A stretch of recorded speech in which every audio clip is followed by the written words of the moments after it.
Welcome along everyone to this short series of videos which will act as a preview to the 104th British Chess Championships, which this year, 2017, are taking place in Llandudno, North Wales, between the 28th of July and the 6th of August. A couple of changes this year, and the first of these is a very welcome development indeed. We have secured the sponsorship of Capital Developments Waterloo Limited, a real estate company operating out of Liverpool. They've been very generous to the championships, and as of the 1st of July there are 90 entrants to the British Championship itself, including 14 Grand Masters, 12 International Masters and 14 FIDE Masters. So we must thank the sponsor very much indeed for making this possible. It's going to be a great event, a hotly contested tournament, I'm sure. The second new development is the shortening of the championship from 11 rounds to 9 rounds. Speaking as somebody who's attended the championship since 1975, this will be a significant change. I mean, I can see the arguments for change. It's more convenient. You can just take a week off work and play in the championship itself, or any of the other tournaments taking place alongside. The championship would take place over 2 weekends. But at the same time, I quite like the old 11-round event. You know, it's more likely to produce, say, an outright winner, I would say, than a 9-round tournament. But let's not be too critical. Let's see how it goes. We must embrace change. If it's necessary to modernise the championships, then so be it. It must be done. Let's see how it goes.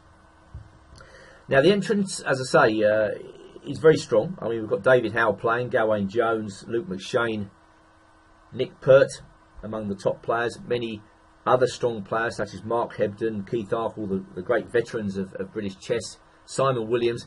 There are a whole host of players who could win the championship. But for me, my outright favourite has to be David Howell. He would be the man I would put money on to win the championship this year. Obviously, he and Gawain are the ones who are playing chess on a regular basis at a very high level around the world throughout the year. And this gives them the edge over the other players, given that Mickey and Nigel are not playing in this tournament. Luke McShane, of course, can't be discounted, but you know, he doesn't play as much as the others. And I think this counts for something in a razor-sharp 9-round Swiss, where the onus is on you, really, to win every game. In this first video, I'm going to show you a game, typical game from David Howell, which he recently played in the European Championship, which took place in Minsk in June. And Howell did very well. He was online to win the tournament at one point, but faltered in the last round. Nevertheless, let's see a performance with the black pieces against Vitaly Bernadskij, grade 2529, which comes from round 4 of that event.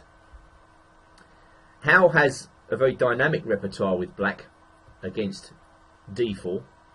He tends to favour the Grunfeld defence, and that's the move he plays here, the system he plays here, 3d5.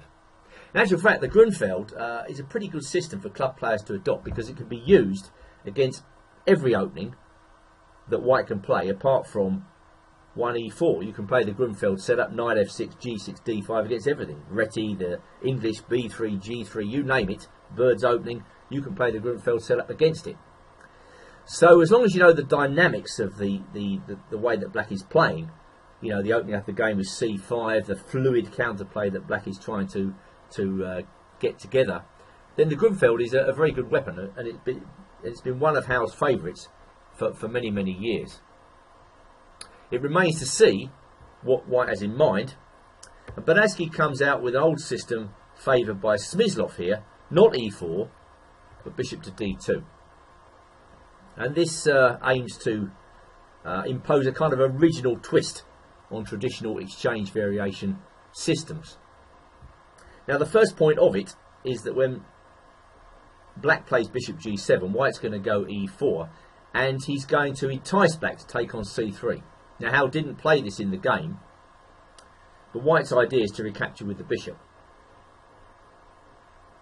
Black relies in the Grunfeld mainly for c5 to develop counterplay. And white's setup is designed to take the sting out of c5, some of the sting out of that move, because when black plays c5 here, white's going to go d5, and he's going to force off the exchange of dark squared bishops. Now, I'm not saying this is guaranteed to give white the advantage. It's not, because, well, black can start counterplay immediately with the move e6. But this is white's idea. He's trying to make it a little bit original. And, well, black's got to be accurate against this way of playing, or he could get a disadvantage. Howell decides to drop his knight back to b6. And what we get now is transposition back into a kind of exchange variation where the knight on b6 is not thought to be that well placed. But white has had to lose a tempo in order to get to this position. For instance, if we just go back a few moves to knight takes d5, if white plays e4 now and black plays knight b6, well, we can get virtually the same position in the game as in the game, with white having an extra move. So that's why Howell is willing to go into this position. He feels the extra move is significant, and well, it looks like he's right, because black is already threatening a move like e5, and if knight f3 by white, black's going to play bishop g4. So black's getting his act together quickly here, and Howell is hoping to show that the extra tempo counts. Well, just going back, bishop e3, black castle. White decides to play h3 here. So he wants to prepare knight f3 without allowing bishop g4. But at the same time, that h3 move costs a bit of time, doesn't it? And once again, black is quick in the centre. So you have to say that this position is already, I think, perfectly satisfactory for black. The extra tempo does matter. Now, what is white to play? Well, he played knight f3 in the game. A number of strong players that have gone on this route. It must have been tempting to play d5, but then comes c6, and you see black is going to answer this advance of the d pawn with quick development. White puts his rook solidly in behind the passed pawn, but black is pretty active after bishop d7. I guess if you're a Grunfeld player, you'd be reasonably happy with black's chances here. You know, white lags in development a little bit. It's going to take him some time to catch up and get his king to safety. Meanwhile, black will play something like rook to c8 and knight to c5 with plenty of play. If you're a Grunfeld player, you wouldn't be too unhappy with that. So white plays knight f3 and black takes on d4. Very important for black to disrupt the natural flow of white's game before white can simply play bishop e2 and castles. Knight takes d4. Well, there was a game between Kazim Zhanov and Giri from Tbilisi in 2015 where white played bishop d4. Bishop takes d4. That might look logical because, again, it's trying to force the dark square bishops off the board. But in fact, it leads to a rather dreary position after knight c6, where the queens come off. And whilst black is okay, he's certainly not better. And this Kazim Zhanov-Giri game was drawn in 20 moves, which is not very surprising, seeing the position on the board. Now, if black wants to give this a slightly original twist, then he may be able to consider the move bishop h6 here, which looks pretty weird, but it keeps the pieces on the board. Although, once again, I suppose white can force some exchanges here by playing bishop c5. And after rook e8 takes, well, perhaps this is slightly better for black than the previous variation, but once again, it's hard to imagine that this is just nothing other than equal, to be absolutely honest. So going back, perhaps white wants more than that from the opening, hence knight takes d4. And now black puts his queen on e7. Well, as stated, black has got to do something quickly before that white king evacuates to g1. So the main idea of playing queen e7 is to play the rook to d8, putting pressure on the knight at d4 and the queen beyond that knight on d1. So white's probably got to move his queen here. Well, Queen E2, that was actually a new move. And looking at it, to be honest, it doesn't seem that impressive. Hitherto, the move Queen C2 had been played, Rook D8 and now Rook to D1. And now Black was getting on the case by playing C5. Queen E2, well, let's just see what White's up to here as Black plays C5 again. Knight comes to B3, and now Black doesn't need to push the pawn onto C4 just yet. Instead, because of that position of the Queen on E2, he can play his Knight to A6. One can only suppose by playing the Queen to E2 that White may have been thinking of casting on the Queen side. But, well, it's hard to imagine with that sector of the board opening up quickly that White's ever going to play castles long here. Hence the move Queen to C2. But you get the impression, you know, that White has actually wasted a bit of time by playing this weird Queen to E2 and then Queen to C2 after. And of course, David Howell is a very specific player. He's willing to use large amounts of time in the opening phase of the game to get it right, to set his position up for the middle game. Black thinks the time is right to seize the initiative, and he plays his pawn up to C4. Well, now we've got a pretty complicated position on the board. In the end, perhaps after long thought, White played Knight to D2. I don't like that move, but what was White's choice?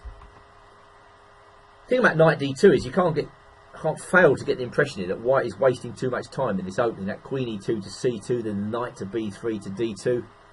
It all seems very time consuming. The question is, could White actually take that pawn? Well, at first sight it seems impossible. You know, Black can take the bishop, but then the idea is Knight to D5. Not sure about this. Very unclear because, well, Black can't take on E3 because White takes on E7 with check. So the computers are showing me that Knight to B4 is the best move here. And now we get a very complicated position on our hands, with White moving his queen to protect the bishop, Black snapping that bishop off, and now bishop to C5. Producing an extraordinary position where there are an awful lot of Black pieces on pre. But at the same time, he can play Queen to G5. Again, the machines are showing this is the best move. And we've got a really complex situation on our hands. Let's just see what is attacked here. Well, there seems to be a lot of Black pieces on pre. At the same time, Black's a piece up. Black's attacking G2. Well, what's White to play in this position? If he tries King F1, well, that's a pretty lousy move. I think Black just couldn't develop here. Bishop E6. White snaps off the knight and then just put the rook in the centre. This to me looks excellent for Black. So perhaps go after Queen G5. Better is to take one of the Black pieces on offer. Bishop takes B4. And now maybe Rook D8. Stopping White from casting on the Queen side at the cost of a piece, yes. But dragging by force the White King out into the open. And again, we've got a very complex situation on our hands after Rook takes Bishop, probably necessary, and then Knight to D5. There's a check, the King comes up to E3. What is going on here? Well, we can argue, once we've seen the game, about whether this would have been better for Bernadskij or not. It must have cost the two players an awful lot of time working out that complicated line. Going back to the game, White plays the uninspiring Knight to D2, and after Bishop E6, Black has already got a really excellent position. Knight B4, as indicated, is on the cards. The C4 pawn is protected. Does White really want to give up his dark square bishop with bishop takes B6 here in order to grab that hot pawn? I'm not so sure. But then at the same time, what does White play? He tried A4, which seems to me very weakening indeed. But if he plays A3, I mean, he's obviously afraid of Knight B4. If he plays A3 to stop it, then the Knight hops in on C5. which is just an excellent square, and now f5. This is the key to the position, just opening things up. I don't like White's game at all. He may be forced to see this dark square bishop in a moment with f4. He can scarcely contemplate taking on f5. Well, something similar happens in the game, but it's worse for White, in my view. The knight comes into b4, queen to b1, and now f5 anyway. And this is a really horrible position for Bernadskij, with Howell bringing up the reserves now, rook a d8. It's everything a Grunfeld player could wish for out of the opening. White lurches on with a5. Well, I think at this stage White genuinely didn't know what to do. I mean, any attempt to defend this position legitimately is going to be met with something like knight d3 check. Takes, castles, f4. Takes. That was forced. Horrible for White. Two raking bishops. Entry squares for the black queen. Very poorly placed, insecure knights. The threat of f3 on the cards. Black's got absolutely everything in this position. So, well, perhaps White thought, I can't do much about this. Let's just attack a black piece, which is what he does. But now Howell is on the case with another accurate move, f4. Well, that's very good because it forces White to give up his dark square bishop. Not exactly what he wants to do. Knight takes c4. Well, at the end of this game, White is able to go on a very short spree with this knight, taking off black pawns. Of course, his king's going to get wiped out as he does so, but well, what were the alternatives? If he goes knight f3, again the black knight comes in, takes. Very horrible position for White. Hard to suggest anything. If White takes on b6, we've got bishop f5, and this is just horrible. So knight takes c4, queen to c5, attacking the knight. Knight takes b6, and now black moves in for the kill with bishop takes c3 check. And there's no coming back from this one, as the black rook is joining the party after rook to d2. Queen to c1 was played. And now an interesting exercise for you. Can you find how David Howell won this game in just two more moves? I mean, anybody can see that black is on the verge of victory, but how exactly does he force that victory? So it might be worth just stopping the video temporarily and seeing if you can choose the moves that David Howell found to wrap this game up. Okay, well, he found the best way, and knight c2 was the preliminary move, hitting the rook. The rook moved, and now the killer blow, rook takes e2. And after that, Bernadskij resigned. It's an absolute knockout punch. Well, White's got to take it, and now f3 check, after which all the black pieces come into the attack. If king f1, we just take on g2 and play queen f3 check. That's curtains straight away. If White takes on f3, he gets crushed with queen takes, king d2, queen takes f2 check, and then rook d8 check. And again, death to the white king. So there we are, an excellent David Howell performance from the European Championships. If he maintains form like that in Llandudno, he's going to be a very, very difficult man to stop. So this is the first in a series of 3 preliminary videos. I hope you enjoyed it, and if you're coming to Llandudno, I look forward to meeting you there.